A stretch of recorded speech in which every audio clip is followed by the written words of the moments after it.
ધોરણ 12ના વાલા વિદ્યાર્થી મિત્રો, Om group of school Rajula કુંભારિયાથી અજય શ્રીવાસ્તવ, બાયોલોજી શિક્ષક, ઓનલાઈન અભ્યાસમાં આપ સૌનું હાર્દિક સ્વાગત કરું છું. તમે લોકોએ ટેસ્ટ આપ્યો હશે અને મારા ધાર્યા મુજબ એ સરળ રહ્યો હશે. આજે આપણે પ્રકરણ 13 એટલે કે સજીવો અને વસ્તી એનો અભ્યાસ કરીશું. તો એની અંદર આપણે જોશું કે સજીવો અને એની આજુબાજુનું પર્યાવરણ તેમજ વસ્તી. તો આજે આપણે સજીવ અને વસ્તીની ચર્ચા કરીએ તો આપણું સજીવ વિશ્વ એ વિવિધ પ્રકારનું આકર્ષક અને નવાઈ પ્રમાણે એવું જટિલ છે. સજીવ એટલે કે જે જીવિત હોય તે વિશ્વની અંદર એક પ્રકારનું આકર્ષણ અને આપણને નવાઈ પ્રમાણે એવું છે, જેમાં આપણે મહાઅણુઓ, કોષો, પેશીઓ, અંગો, અંગતંત્રો, સ્વતંત્ર સજીવો, ત્યારબાદ વસ્તી, સમુદાય, નિવસન તંત્ર અને જૈવ વિસ્તાર જેવા જૈવ વૈજ્ઞાનિક સંગઠનોના વિભિન્ન સ્તરોએ શોધખોળ પ્રક્રિયાઓ દ્વારા તેની જટિલતાને સમજવા માટેનો પ્રયાસ કરીએ છીએ. તો આપણને આકર્ષણ તેમજ નવાઈ કઈ રીતે મળે? તો આપણું શરીર કે કોઈ પણનું શરીર છે એ સામાન્ય રીતે સૂક્ષ્મ અણુ જોઈએ તો એને આપણે અણુ કહીએ. ત્યારબાદ એમાંથી મહાઅણુની રચના થાય, અણુઓ ભેગા થાય અને કોષોની કે કોષની રચના કરે. અનેક કોષો ચોક્કસ કાર્ય કરવા માટે ભેગા થાય અને એ પેશીની રચના કરે. પેશી છે એ અંગોની રચના કરે. અંગો છે એ ભેગા મળી એક ચોક્કસ કાર્ય કરવા માટે અંગતંત્રની રચના કરે. અંગતંત્ર દ્વારા એક સજીવની રચના થાય. અનેક સજીવો ભેગા મળીને એક વસ્તી બને. વસ્તી એ જુદા જુદા સમુદાયની હોઈ શકે. ત્યારબાદ એ સમુદાય છે એક નિવસન તંત્ર એટલે કે જ્યાં આગળ રહેતા હોય એની એક રચના કરે.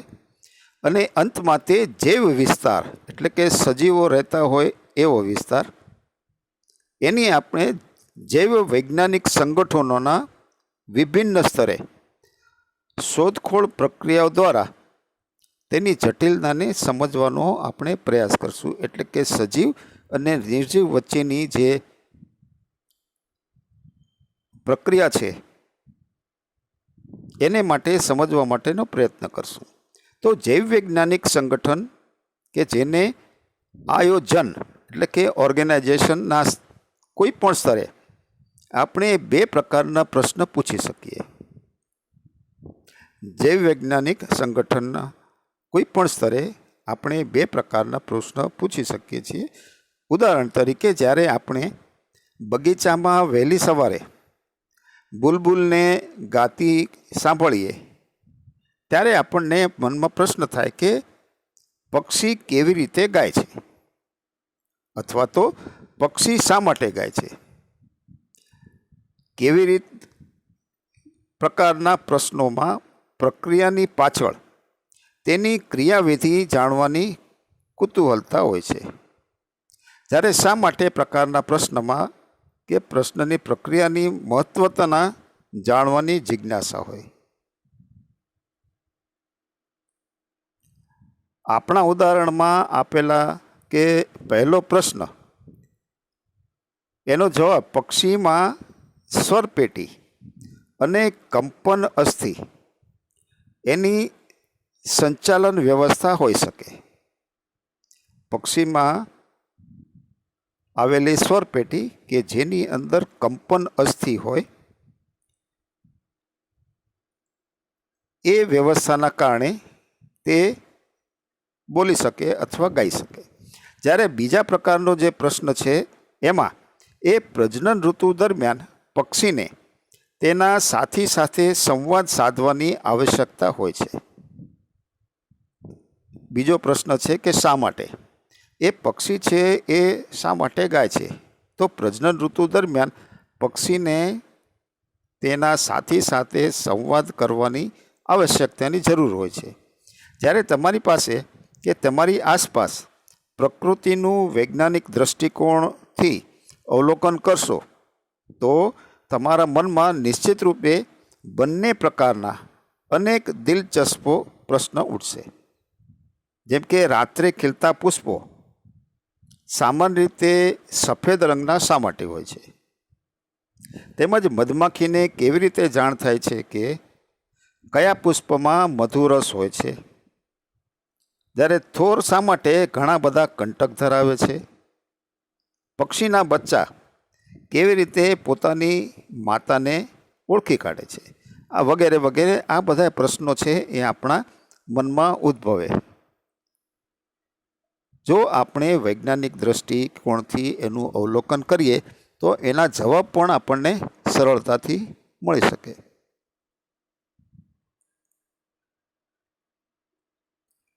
તમે અગાઉના વર્ગમાં પહેલેથી શીખી ગયા છો કે પરિસ્થિતિકી વિદ્યા એ એક એવો વિષય છે કે જે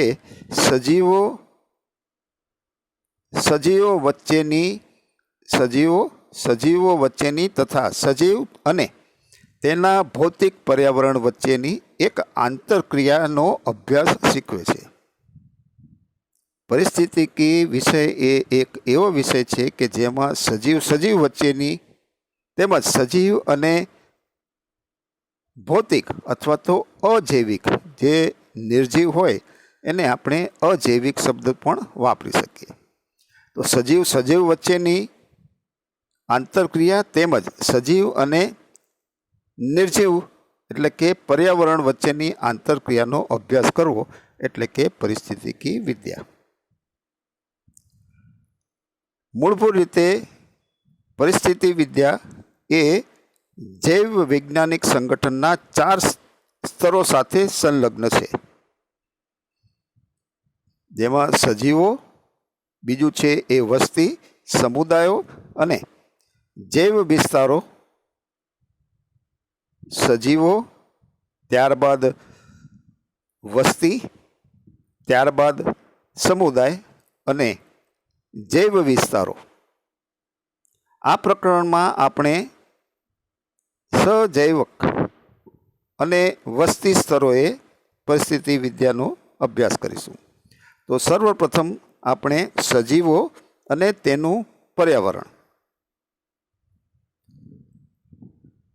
સજૈવિક સ્તરે પરિસ્થિતિ વિદ્યા એ મૂળભૂત રીતે દેહ ધાર્મિક પરિસ્થિતિ વિદ્યા. દેહ ધાર્મિક એટલે શરીરની અંદર જે પણ રાસાયણિક ક્રિયા થાય છે એને આપણે દેહ ધાર્મિક એટલે કે ફિઝિયોલોજી કહીએ છીએ. તો મૂળભૂત રીતે દેહ ધાર્મિક પરિસ્થિતિ વિદ્યા છે કે જે વિવિધ સજીવો માત્ર જીવિત રહેવા માટે જ નહીં પરંતુ પ્રજનનના સંદર્ભે પણ તેમના પર્યાવરણ પ્રત્યે કેવી રીતે અનુકૂલિત થયેલા છે તે સમજવા માટેના પ્રયત્નો છે. સજીવ સ્તરે પરિસ્થિતિ વિદ્યા કે જે મૂળભૂત રીતે દેહ ધાર્મિક પરિસ્થિતિ વિદ્યા કે જે વિવિધ સજીવો માત્ર જીવવા માટે જ નહીં પરંતુ પ્રજનનના સંદર્ભે એટલે કે પ્રજનન માટે પણ તેમના પર્યાવરણ પ્રત્યે તેઓ અનુકૂલિત થયેલા છે તે સમજવા માટે આપણે પ્રયત્નો કરીએ છીએ. તમે અગાઉના ધોરણમાં અભ્યાસ કર્યો હશે કે આપણો ગ્રહ એટલે કે પૃથ્વી સૂર્યની આસપાસ કેવી રીતે પરિભ્રમણ કરે છે અને તેની ધરીનું નમન કે જેને ઝુકાવ કહેવામાં આવે એ તાપમાનની તીવ્રતા તથા અવધિમાં કેવી રીતે વાર્ષિક ફેરફાર સર્જે છે. એટલે કે આપણી પૃથ્વી છે એ થોડી નમેલી છે ધરીથી નમેલી છે, જેના કારણે પૃથ્વી ઉપર તાપમાનમાં તેમજ તેના અવધિ એટલે કે સમયગાળામાં વાર્ષિક ફેરફાર જોવા મળે છે તથા જુદી જુદી ઋતુઓમાં પરિણમે છે. જેમ કે આપણે ભારત દેશમાં તાપમાનની તીવ્રતા એ ઉનાળામાં વધારે હોય, શિયાળામાં ઘટે. એનું કારણ કે આપણી જે પૃથ્વીની ધરીનું નમણ, ઝુકાવ, એ જ રીતે સમયગાળો એટલે કે દિવસનો અને રાત્રિનો જે સમયગાળો છે એને આપણે અવધિ, જે વર્ષમાં કે વાર્ષિક ફેરફાર સર્જે છે અને જુદી જુદી ઋતુઓમાં પરિણમે છે. આ ફેરફારો એ વૃષ્ટિપાત, તો અહીં શબ્દ છે એ વૃષ્ટિપાત. તો વૃષ્ટિપાત એટલે કે વરસાદ અને બરફ વર્ષા, વરસાદ અને બરફ વર્ષા કે હિમ પ્રપાત એ બંનેનો સમાવેશ થાય છે.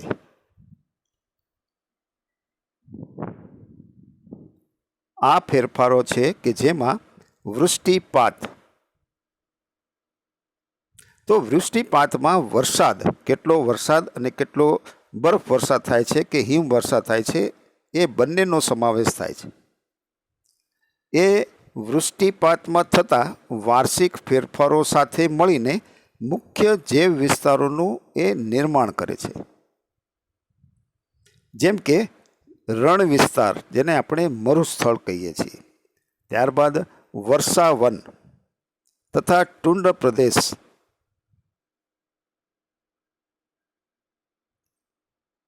આ ટુંડ પ્રદેશ છે કે જે ધ્રુવ ઉપર આવેલો છે.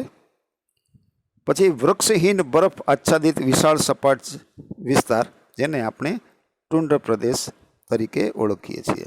હવે અહીં આપેલી આકૃતિ કે જેમાં વાર્ષિક તાપમાન અને વૃષ્ટિપાતના સંદર્ભે જૈવ વિસ્તાર વિતરણ દર્શાવેલું છે. તો નીચે આપેલું સરેરાશ વાર્ષિક વૃષ્ટિપાત એટલે કે ત્યાં આગળ વરસાદની માત્રા અથવા તો બરફની માત્રા કે હિમપાતની માત્રા દર્શાવેલી છે. જ્યારે ડાબા હાથ ઉપર ત્યાં આગળ -15, -10, -5, 0, 5, 10, 15, 20, 25 અને 30 એ સેલ્સિયસ એટલે કે વાતાવરણમાં થતો તાપમાનની સરેરાશ દર્શાવેલ છે. તો સૌથી નીચે જુઓ તો આર્કટિક અને અલ્પાઇન ટુંડ્ર કે જેમાં શારીરિક વૃષ્ટિપાત છે એ લગભગ 10 થી લઈને 150 સુધી કે 120 સુધી દર્શાવ્યો છે. જ્યારે એનું તાપમાન છે એ -ડિગ્રીથી લઈને 0 ડિગ્રી કે 0 થી 2-3 ડિગ્રી સુધી દર્શાવ્યું છે. એ જ રીતે જો તમે રણ પ્રદેશ, રણભૂમિનો અભ્યાસ કરો તો જ્યાં આગળ વાર્ષિક સરેરાશ તાપમાન છે એ લગભગ 5 થી લઈને 22 સુધી દર્શાવ્યું છે. જ્યારે ત્યાં આગળ વૃષ્ટિપાત છે એની માત્રા બહુ ઓછી જોવા મળે છે. તો આ કોષ્ટકનું ધ્યાનથી અભ્યાસ કરી લેવો.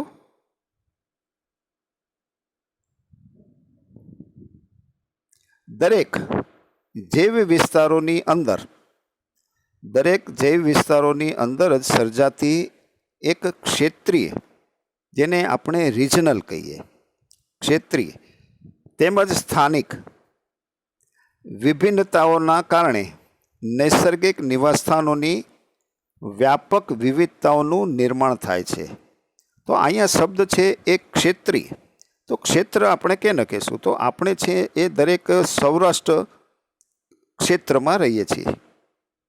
તો સૌરાષ્ટ્ર ક્ષેત્રની અંદર પણ બધાનું સ્થાન એટલે કે જેને લોકલ કહેવાય, સ્થાનિક, એ પણ અલગ અલગ છે, જેને કહીએ આપણે ભિન્ન. તો દરેક જૈવ વિસ્તારોની અંદર જ સર્જાતી ક્ષેત્રીય એટલે કે રિજનલ તેમજ સ્થાનિક વિભિન્નતાઓના કારણે નૈસર્ગિક નિવાસસ્થાનો કે જેની અંદર વ્યાપક વિવિધતાનું નિર્માણ થાય છે. ભારતના મુખ્ય જૈવ વિસ્તારો એ આકૃતિમાં દર્શાવેલ છે. આકૃતિ નંબર 2.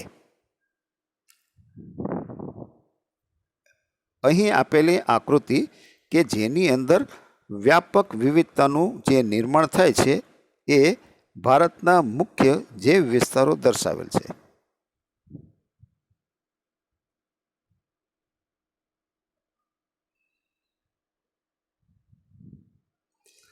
પૃથ્વી ગ્રહ પર સજીવ જીવન ફક્ત થોડાક જ અનુકૂળ નિવાસસ્થાનો પૂરતું મર્યાદિત નથી, પરંતુ અતિશય સખત અને કઠોર નિવાસસ્થાનોમાં પણ અસ્તિત્વ ધરાવે છે.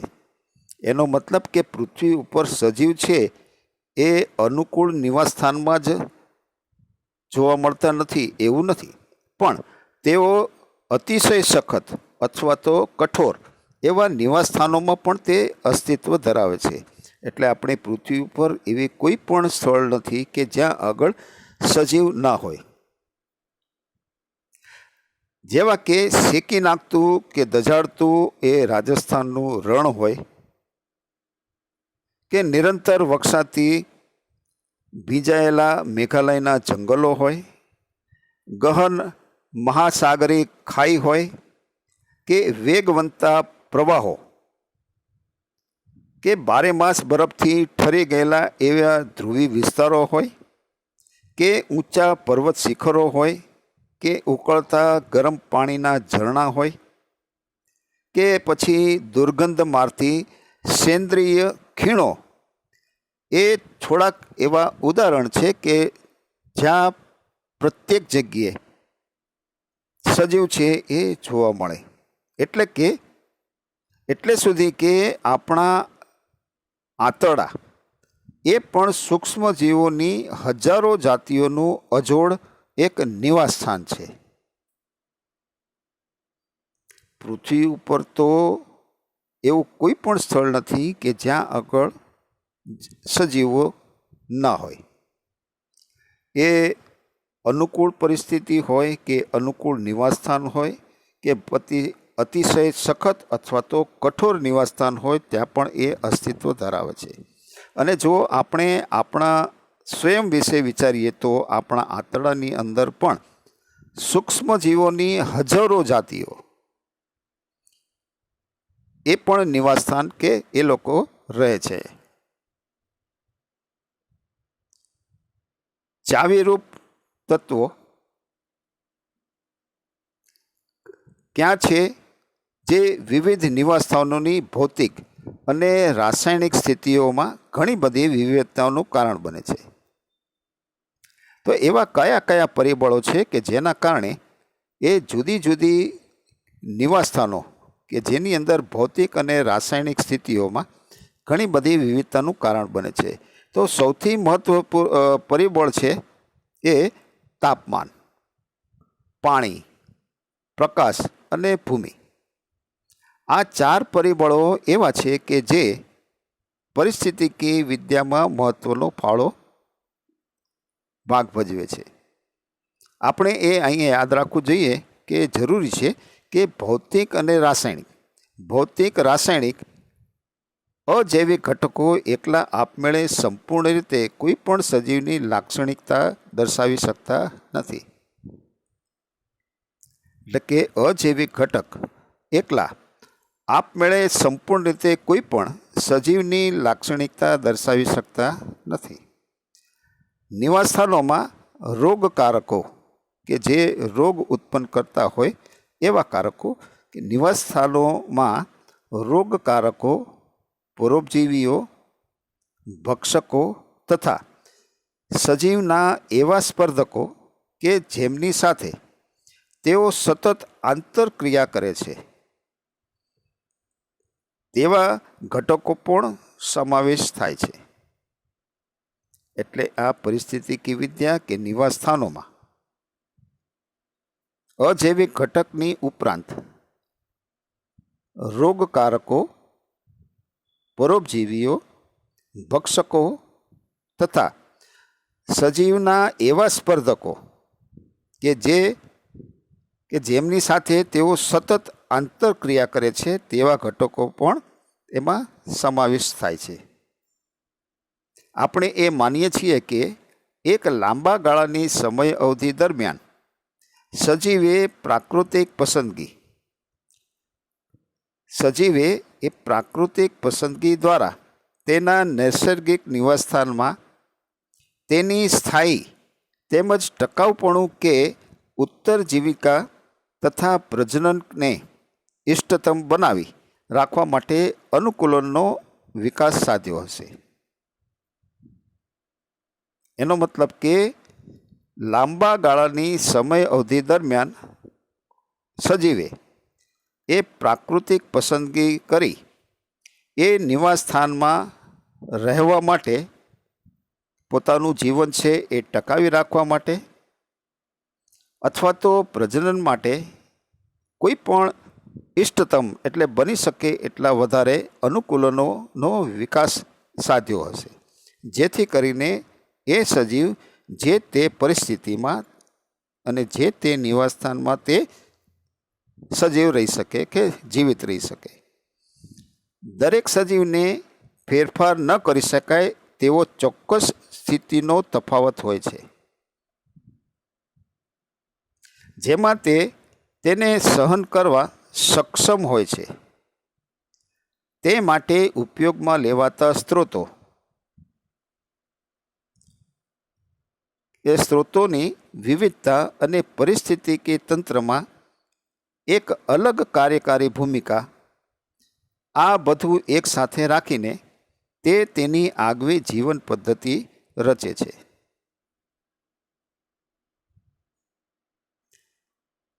હવે આપણે જે મુખ્ય અજૈવિક ઘટકો, જેમાં સર્વપ્રથમ આપણે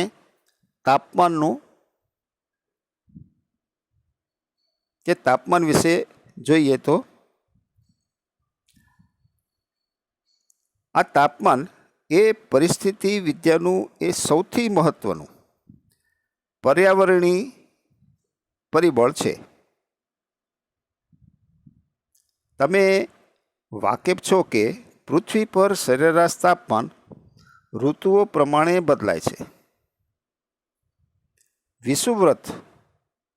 વિષુવવૃત્તથી ધ્રુવીય વિસ્તારો તરફ તથા સપાટ મેદાનના વિસ્તારોથી પર્વત શિખરો તરફ ઉત્તરોત્તર ઘટતું જાય છે. આપણે વિષુવવૃત્ત પ્રદેશ એટલે કે ભૂમધ્ય રેખા, ત્યાંથી લઈને આપણે ઉત્તર ધ્રુવ તરફ જઈએ એટલે કે પૃથ્વીના ઉપરના ભાગમાં જઈએ કે નીચેના ભાગમાં જઈએ, તેમજ સપાટ મેદાનથી આપણે પર્વતની શિખર તરફ જઈએ તો તાપમાન છે એ ધીમે ધીમે ઘટતું જાય છે. એટલે વિષુવવૃત્ત પ્રદેશ ઉપર માનો કે તાપમાન છે એ 30 સેલ્સિયસ હોય તો તમે ધ્રુવ તરફ જાઓ એટલે ધીમે ધીમે એ ઘટતું જાય છે. જેમ કે 25 થાય, 20 થાય, 10 થાય અને 0 પણ થાય. હવે તાપમાનનો વ્યાપ એ ધ્રુવી વિસ્તારો અને ઉત્તુંગ ઊંચાઈવાળા વિસ્તારો એટલે કે બહુ ઊંચાઈવાળા વિસ્તારો છે એને ઉત્તુંગ ઊંચાઈ કહેવામાં આવે છે. ત્યાંથી લઈને શૂન્યથી નીચે અને એનેથી લઈને ઉનાળામાં ઉષ્ણકટિબંધ રણ વિસ્તારો કે જેમાં 50 સેલ્સિયસથી વધારે પણ તાપમાન છે એ ઊંચું જાય છે. તાપમાનનો વ્યાપ એ ધ્રુવ વિસ્તારમાં 0 સેલ્સિયસ હોય, જ્યારે રણ પ્રદેશમાં એ 50 સેલ્સિયસ સુધી પણ જાય છે. તેમ છતાં કેટલાક અદ્વિતીય નિવાસસ્થાનો પણ છે કે જેમાં ગરમ ઝરણા તથા ઊંડા સમુદ્રના જલ ઉષ્ણ નિકાલ માર્ગો કે જ્યાં સરેરાશ તાપમાન છે એ 100 સેલ્સિયસને પણ વટાવી જાય છે. તેથી સામાન્ય જ્ઞાન છે કે આંબાના વૃક્ષો કેનેડા અને જર્મની જેવા શીતોષ્ણ દેશોમાં થતા નથી કે ઉછેરી શકાતા પણ નથી,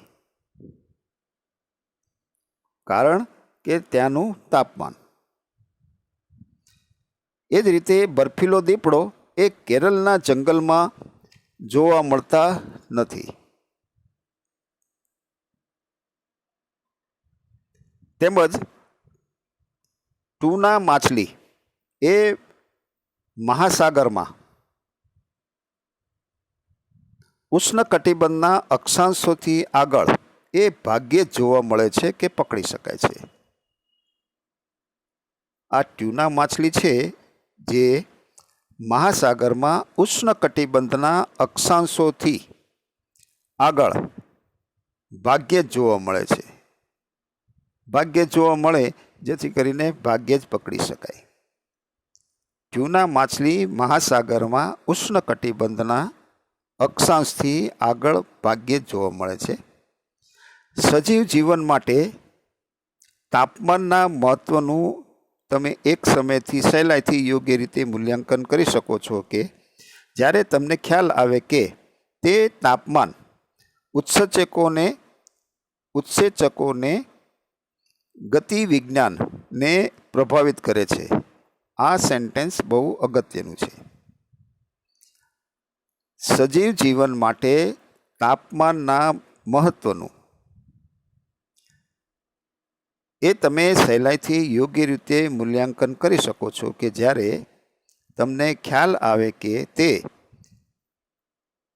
તાપમાન ઉત્સેચકોના ગતિ વિજ્ઞાનને પ્રભાવિત કરે છે અથવા તો અસર કરે છે. એટલે તાપમાન વધારે હોય તો આપણા શરીરમાં રહેલા ઉત્સેચકોને ગતિ વિજ્ઞાનને તે અસર કરે છે અને તેના દ્વારા સજીવની આધારભૂત ચયાપચય ક્રિયાવિધિ અને અન્ય દેહ ધાર્મિક ક્રિયાઓને કે કાર્યોને પણ પ્રભાવિત કરે છે. થોડાક જ સજીવો તાપમાનની વ્યાપક ક્ષેત્ર માત્રાને સહન કરી શકે છે અને વૃદ્ધિ પામે છે, જેને આપણે યુરીથર્મલ કે પૃથુતાપિક કહેવાય છે.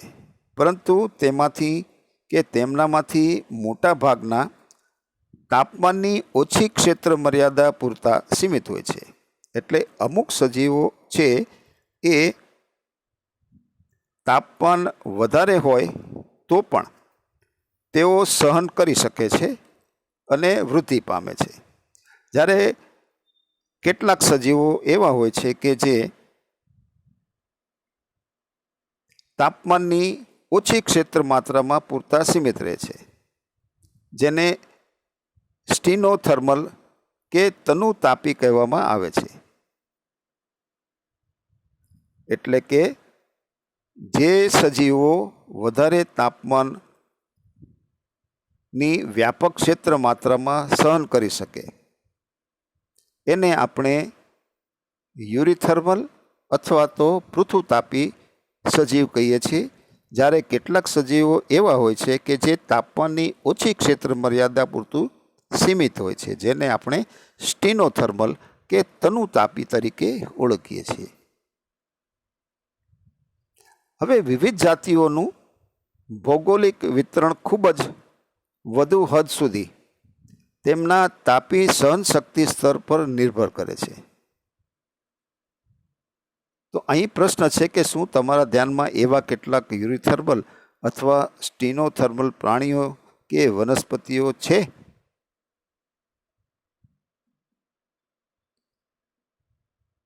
તાજેતરના વર્ષોમાં ધીમે ધીમે ક્રમશઃ વધતા જતા સરેરાશ વૈશ્વિક તાપમાન વિશે ચિંતા વધવા પામી છે. જો આ સિલસિલો સતત ચાલુ રહેશે તો શું તમે માનો છો કે કેટલીક જાતિઓના વિતરણની મર્યાદાને અસર થશે અને તેનાથી તે પ્રભાવિત થશે? ચોક્કસ થશે. આની વિશે જરૂર વિચારજો. હવે અહીં એક આપ્યું છે કે આ જે તાપમાન છે એ વધે એટલે એની અસર છે એ ઉત્સેચકોના ગતિ વિજ્ઞાનને અસર કરે છે.